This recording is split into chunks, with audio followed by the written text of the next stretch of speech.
Well, hello there, and welcome to the recording of yet another episode of Marketing Scoop. This one is going to be episode 33 of season 2. We're going to be focusing in on email marketing as part of this content marketing part of the series. Now, what we're going to be doing, obviously, is starting the podcast recording in about 3-4 minutes' time, just to let a few more people join us, watch us live. If you're joining us live, make sure you say hi in the chat. Tell us where in the world you happen to be from. Tell us whether or not you're heavily involved with email marketing at the moment, and if you are, specifically what you tend to focus on and any questions or challenges that you have in relation to email marketing. So share those thoughts and we'll try and have a look at that, have a look at what you say and incorporate that in today's discussion. But just before we get started Judith, you noticed something quite interesting about favicons in mobile search results. Yeah, absolutely. So if you haven't gone onto your mobile and done a search lately, you might not have noticed that favicons have been added to search results. And in fact, in the US, Google has attempted to also remove URLs from the results. Now, I'm not getting that in the UK, especially when I'm checking my blog, but also when I check other more reputable websites. However, they have added the favicon next to the URL, and in the US, next to the indication of where the page is on the website, so the page title. However, what they are doing is removing inappropriate favicons. So far be it from anyone to do something nefarious or underhanded with fake favicons on fake websites for phishing. But if you were having a play, like Bill Hartzer was, and changed his favicon to ad, Google removed it and replaced it with the globe. So it was the default favicon, so to speak. And also, we have a case where another website which showed an inappropriate symbol as part of its website for its favicon had that removed from Google search results. So while the search result is still there and they haven't been penalized, they actually had their favicon removed. And it's being done algorithmically. It's not just being done manually. So really important information there. The favicon is perhaps then a greater opportunity to enhance your click-through rate from mobile search results. But obviously, if you're using something that may perhaps be confused with another existing brand out there, it's something that you have to bear in mind because you don't want your favicon to be removed. Absolutely. And there are a lot of companies that I can think of whose icon or logo is similar to others, and where that similarity is going to not be distinguishable in a very, very, very tiny little image, the companies might want to consider something else that is quite distinctive. So maybe go with their colors or something similar. Great tips. Well, of course, we're recording a podcast here today. We're recording it live on YouTube, but the podcast itself is available to subscribe to as well in audio form. If you're not a subscriber of that already, make sure you head along to semrush.com/podcast, and you can find links there to your favorite podcatcher, and then you can make sure that you get every single episode delivered to your portable device whenever it actually comes out there.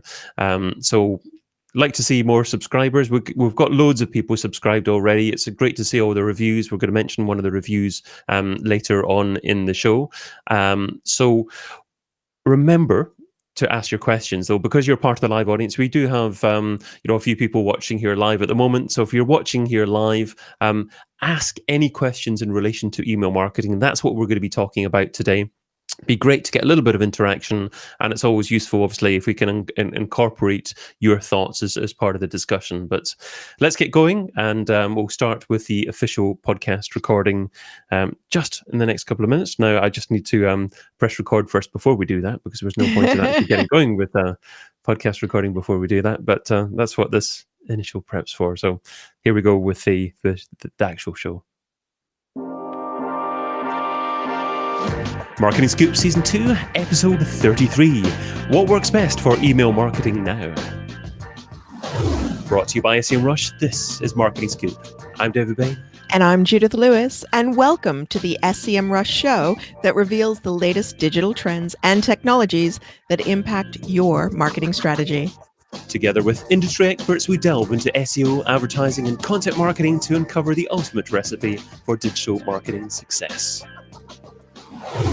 So, have you been thinking that email marketing isn't as effective as it used to be? Maybe you've come to embrace messenger marketing, or you've left email behind. On this episode of The Scoop, we'll explore how email should integrate with other forms of marketing and whether the medium is just as important now as it ever used to be. Joining us for that discussion are two great guests. First up, a lady who works for an email marketing software company that helps ambitious small businesses and entrepreneurs drive real results with powerful, targeted email automation. Please welcome the content marketing manager at AWeber, Jill Fanslau. Hi, everyone. I'm so excited to be here. Thanks for that intro, Judith. Great Thank stuff. you.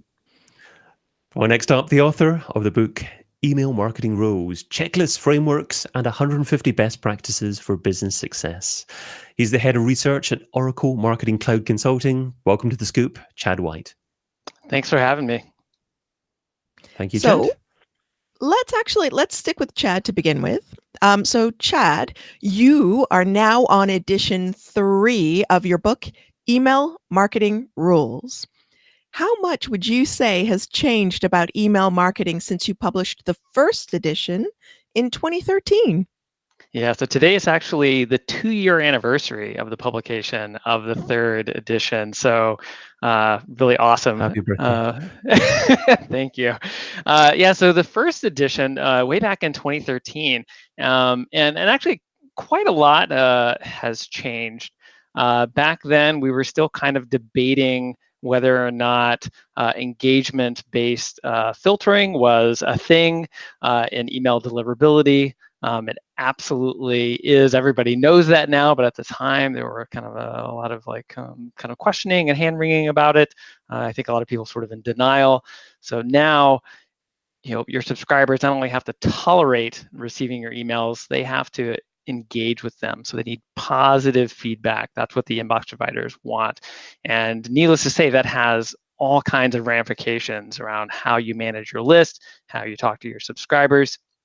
Thankfully, during that time, we've also seen a lot of tools advance to make sending relevant emails easier. Lots of advancements in personalization, lots of advancements in automation. We've now seen AI come online and starting to see some really great product recommendations and content recommendations to, again, make sure that we get the most relevant content in front of our subscribers. Mobile has now kind of mostly run its course. Back in 2013, we were still kind of early days of creating mobile-friendly emails. That was certainly a very long train that we were on because it was back in 2007 that the first iPhone came out. That was the first mobile device that could render HTML emails, and I remember it well. And we spent kind of years saying oh geez, how is this going to change things? And then it became very clear that it was changing things in a significant way. But marketers kind of took their sweet time getting on board and really embracing mobile devices. But we're happy to say that now we're at that place, and certainly things like Google penalizing non-mobile friendly sites, I think, has kind of helped people get in the right mindset about embracing mobile. So lots of changes since 2013. We've already got an interesting question in the live chat. Hi, how about email purchasing from specialized agencies? So quite a question that, and I'm sure that our guests will have strong opinions about that. But first of all, let's just quickly get Jill's opinion on how email marketing has changed over the last few years. Jill, what are your thoughts on that? Sorry, Jill, if you just unmute yourself.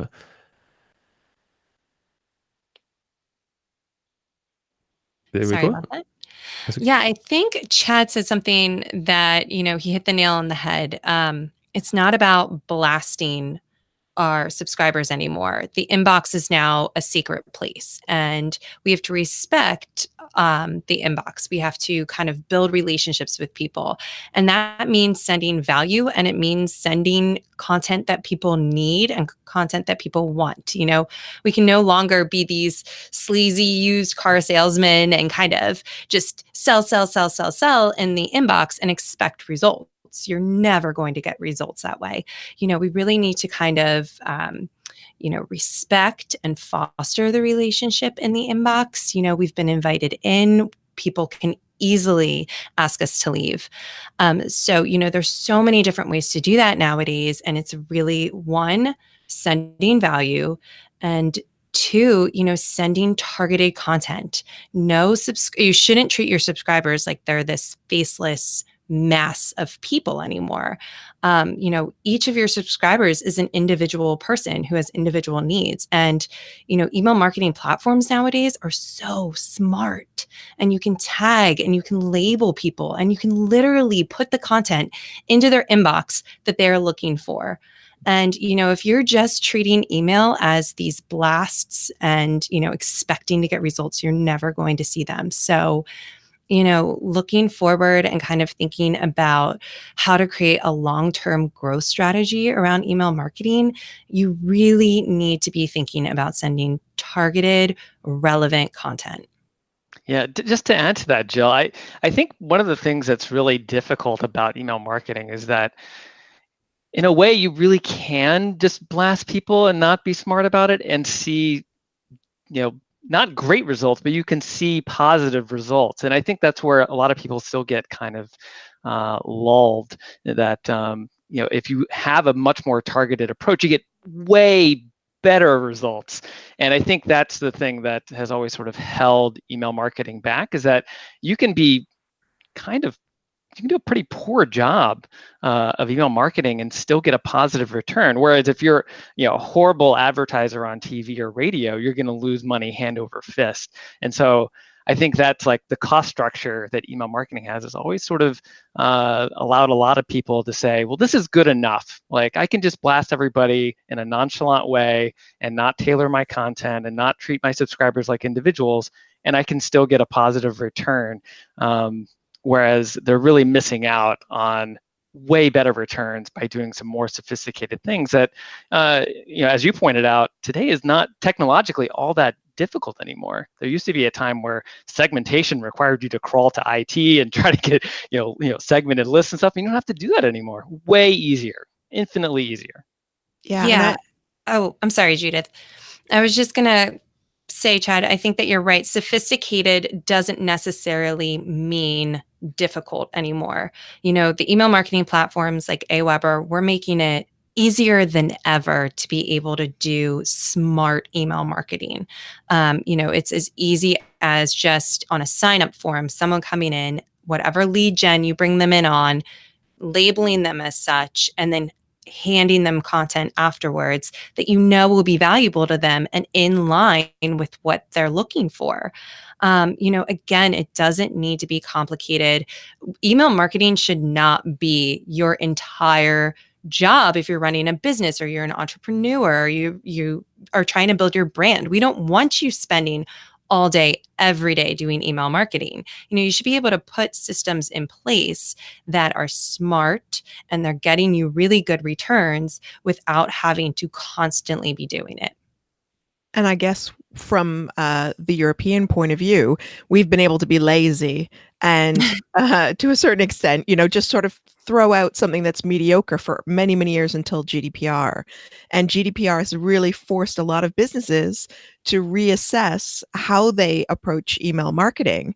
And I guess one of the questions that we've had come in beforehand that I wanted to put to both of you is, what are the necessary legal guidelines that a business needs to follow when sending out emails? Because of course there are all sorts of legislation pieces in place to make sure we're not spamming without the ability to leave, we're not spamming people who have never joined up and things like that. So Jill, as you were just chatting with us about how important it is for entrepreneurs and small businesses not to make email marketing their only job in the entire business, from your point of view, when you're working with small businesses, do you help them follow those legal guidelines? Do you have like guides or anything? What do they need to think about when they're listening to this podcast about the legal guidelines that they need to be following?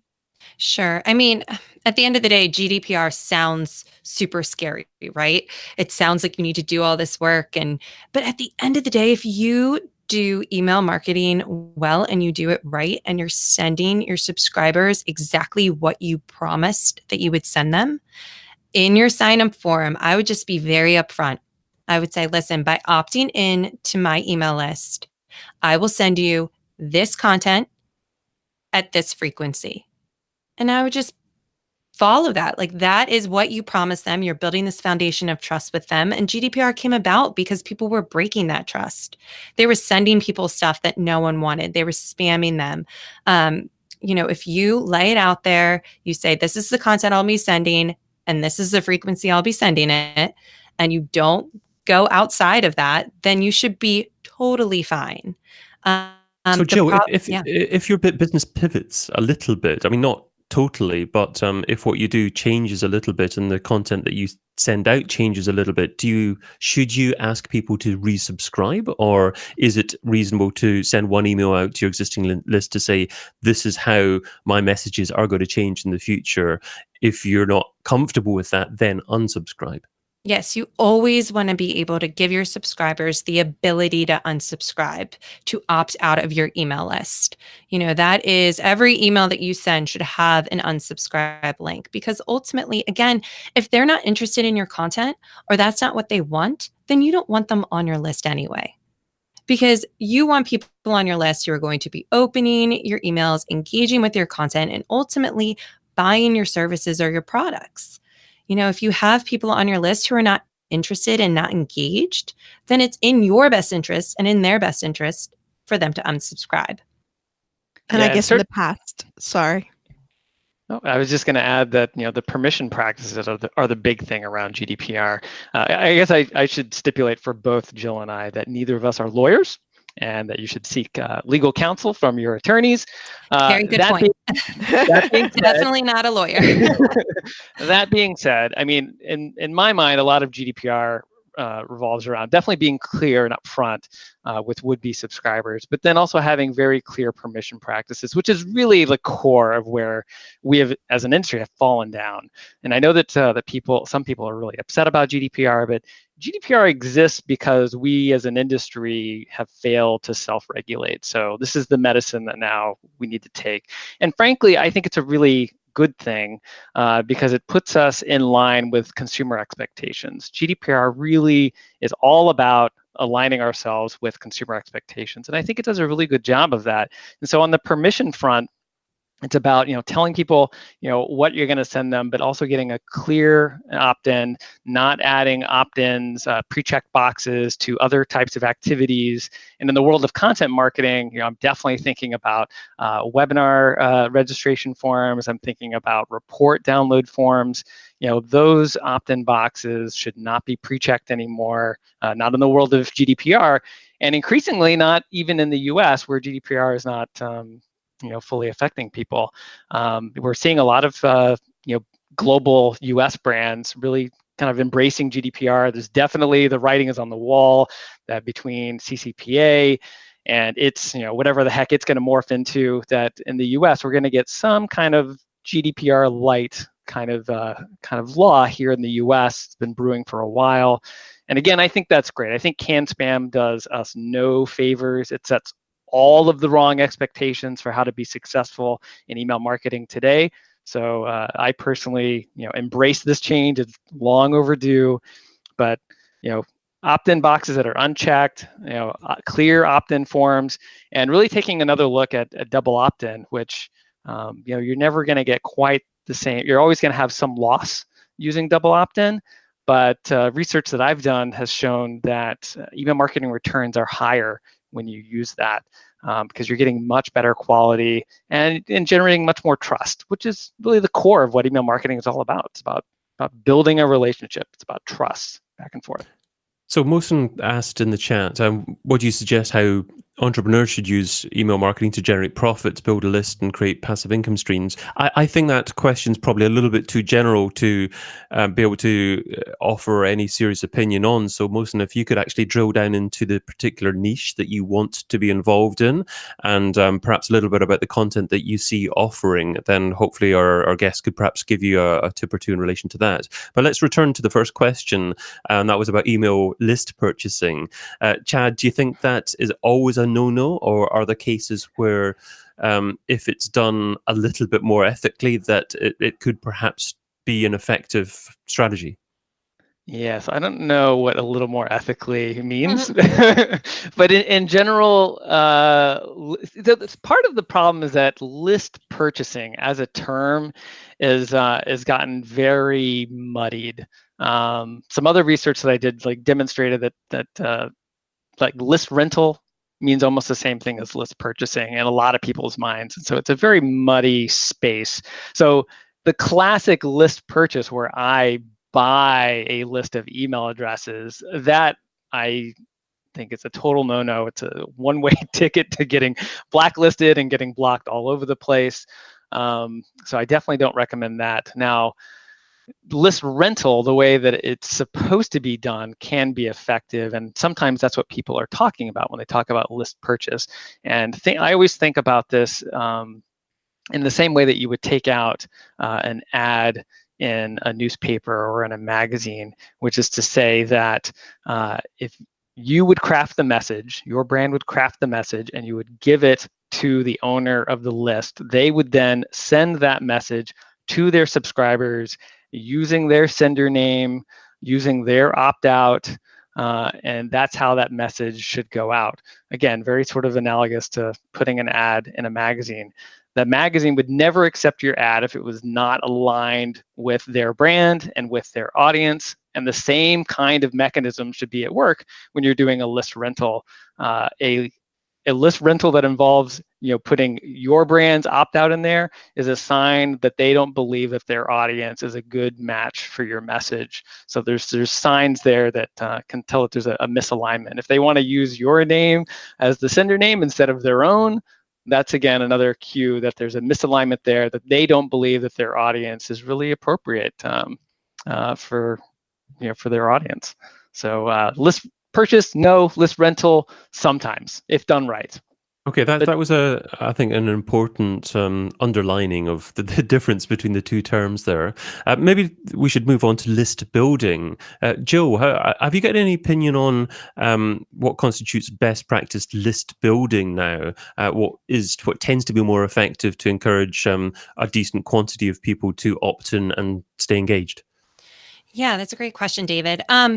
So I just want to back up 1 second. When we talk about list building, the very first thing you need to think of is not quantity, it's quality of your list. You want to be building a good quality, high quality list. And again, if you're building a high quality list, that number might be smaller, but that's okay, because those are the people that are going to be your fans, they're going to be your brand advocates, and they're going to buy and purchase from you. Earlier in this podcast, we were talking about, is email marketing dead? It is definitely not. I mean, 50% of people check their personal email 10 times a day. And, almost everyone has an email address and they use it all the time. But there's also social media. And we can use those two together in tandem to have this really rich and long term growth strategy for your marketing. And, you might have this large following on social media, on Facebook, on Twitter, and Instagram.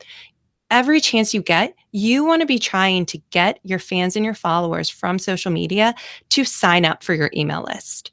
You want to pin a tweet at the top of, your Twitter feed that says, hey, I send out a newsletter once a month, or, opt into my email list and you'll get X, Y, and Z. Instagram, swipe up and sign up for my free email newsletter, or sign up for my promotions. Facebook, have a sign up form on your Facebook page. You want to try to get your fans and your followers onto your email list, because your email list, at the end of the day, you own the names on that list. They're within your email marketing provider. And if you decide to leave, you can print out that list of names and take it with you. If Facebook, Instagram, Twitter, if they were to change their algorithms tomorrow, or, if they were to go under, how would you contact your audience? You couldn't. You don't own them. The algorithm is going to tell you who you can show stuff to. You have no control over it. So at the end of the day, every opportunity that you can get, you should try to get your fans and your followers to your email list. So again, if you're doing a webinar, if you're doing a video, a Facebook video, if you're doing a Facebook Live, again, get people into a lead gen that, they have to give you your email. They have to give their email to get. So again, you want to try to get them onto that list because you own that list. And the people who do sign up for your email list, they'll be your most engaged fans and followers, which then you can build this high quality email list.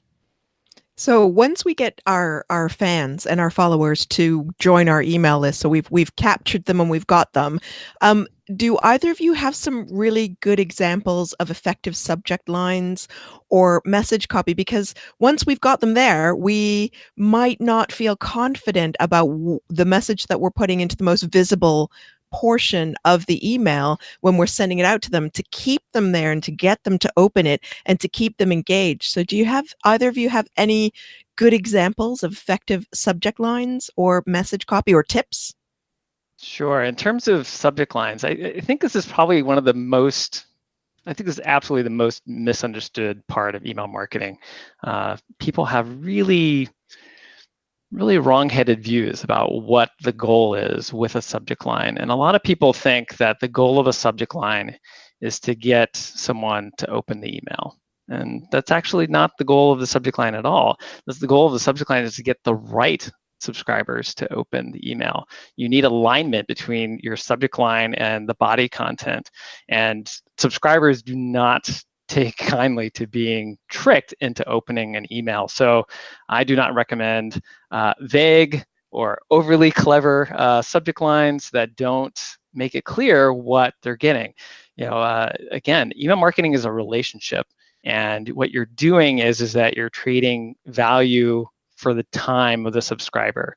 So when you waste your subscribers' time by playing games, by getting cutesy with your subject lines to try to trick them into giving you an open, the open is not the victory metric. And we see this in a lot of subject line tests that go wrong because people use open rates as the victory metric, which is completely wrong. You should totally be using deeper, further down the funnel metrics, ideally conversions, but conversions can be slow coming.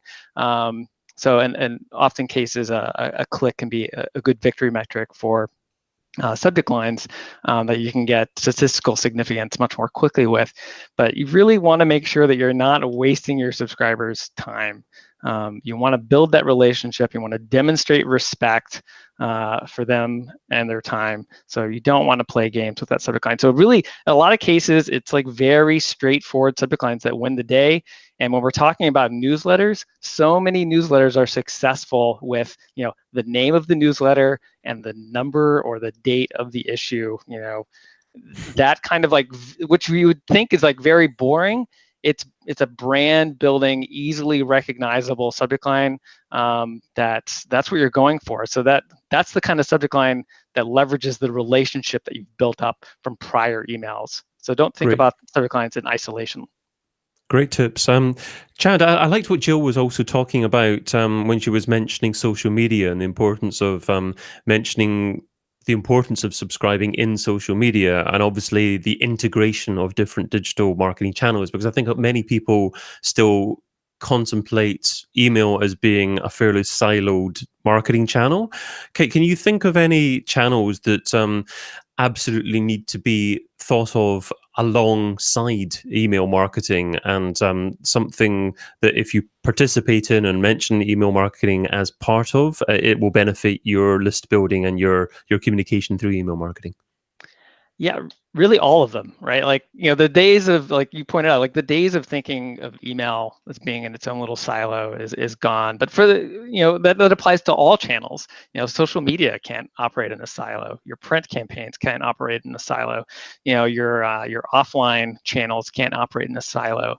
Your call centers, like all the channels need to work together to be telling one cohesive story. And I want to go back a little bit to one of the things that Jill was talking about in terms of list building. One of the things that I think is a really big opportunity for brands is to really take a good look at all of the different subscriber acquisition sources that you have. Look at the subscribers that you're getting via your Facebook page. Look at the subscribers that you're getting via, that pinned tweet at the top of your Twitter feed. Look at the subscribers you're getting via your call centers or in your stores or at events or webinars or whatever it might be. Look at those as individual subscriber sources and really look at the value that those subscribers as a group generate or the risks that they generate. And what we tend to find is that when brands have deliverability problems, oftentimes it's because of one bad acquisition source. So that list purchase, that list rental, or some kind of co-registration, or some kind of sweepstakes, or kind of crazily, sometimes content downloads, because there's not good alignment between what is going to happen once you put in your email address. Sometimes people didn't want to get subscribed to emails, and that opt-in is unclear, and that can end with people reporting and complaining.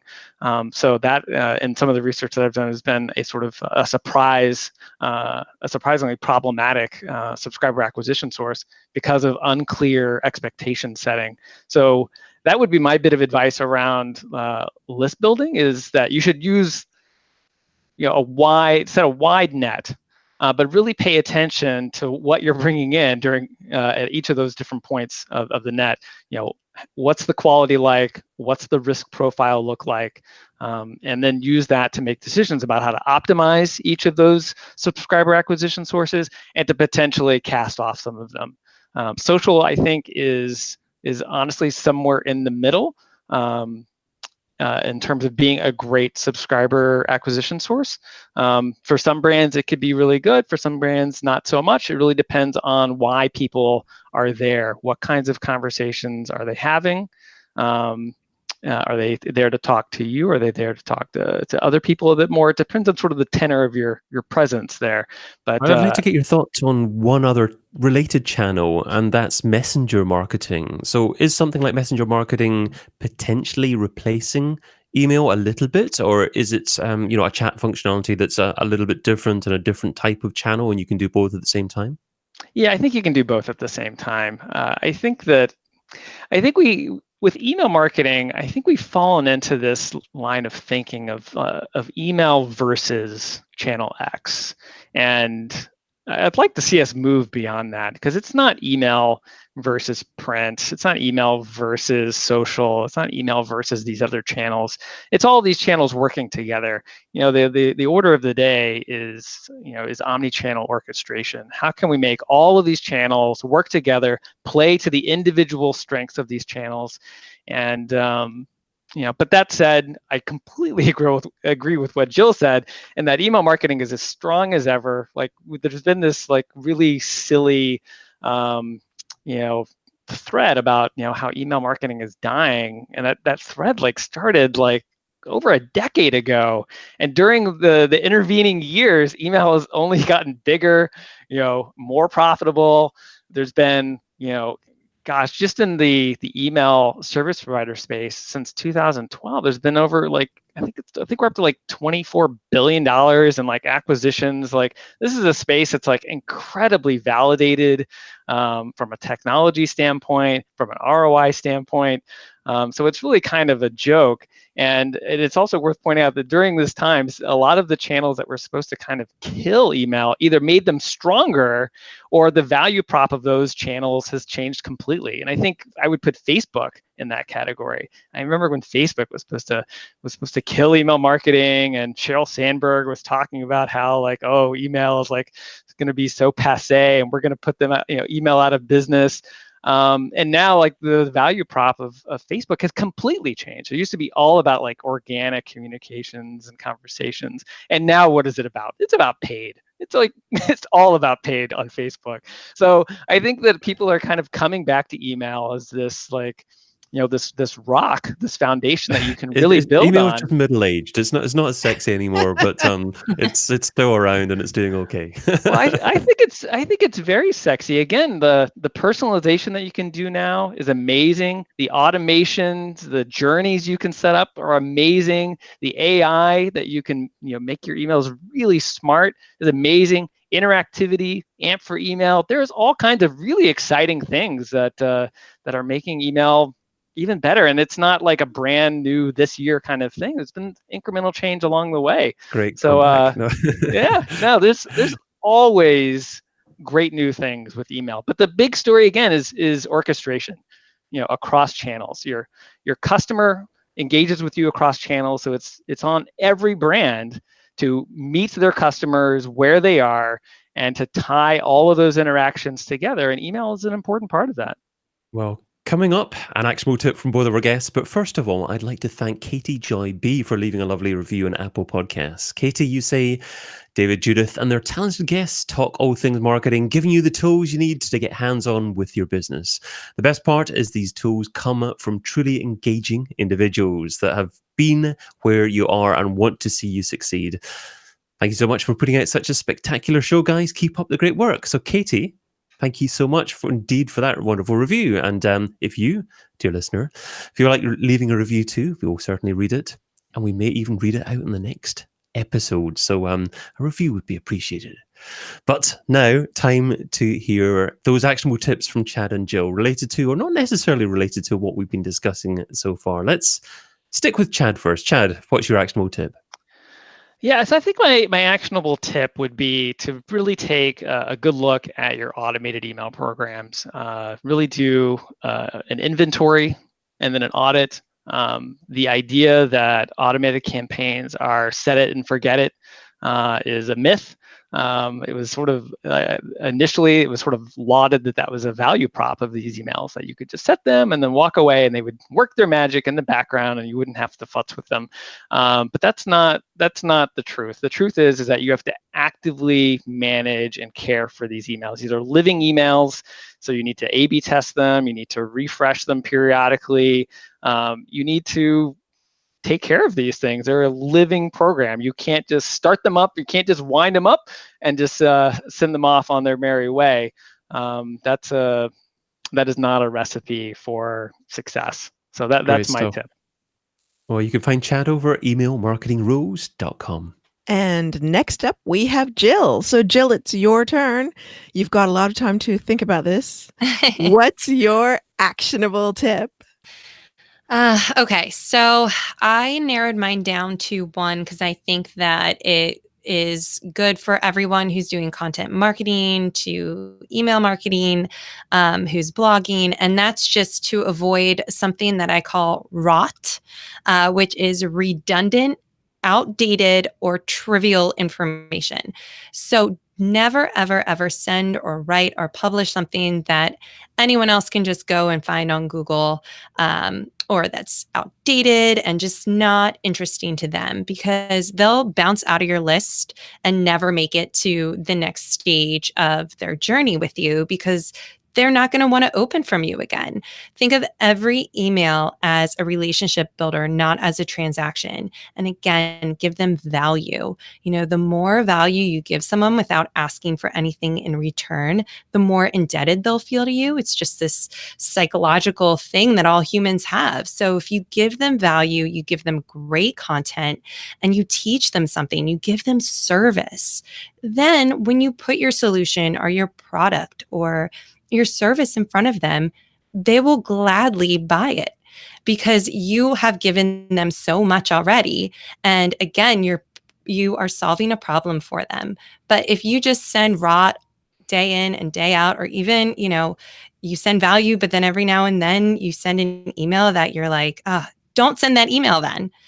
Always be providing value to your list and to your readers, and you'll see returns at the end of the day. That's fantastic and really solid advice. Print it, put it up on the wall. You can find Jill over at aweber.com. I've been Judith Lewis, your co-host. You can find me judging chocolate this week and over at decapit.com. And I didn't write that. I've been David Bain, your other co-host. You can also find me over at businessbookofthemonth.com.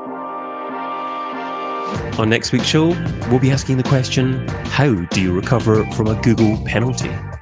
Joining us for that very important episode will be founder of Black Azimuth Consulting, Bill Hunt, and Marie Haynes from mariehaynes.com. Make sure that you sign up to receive the audio episode as soon as it's released over at semrush.com/podcast. Thanks for joining us for this one, dear listener. Until next time, be fantabulous and do one thing that scares you. Adios.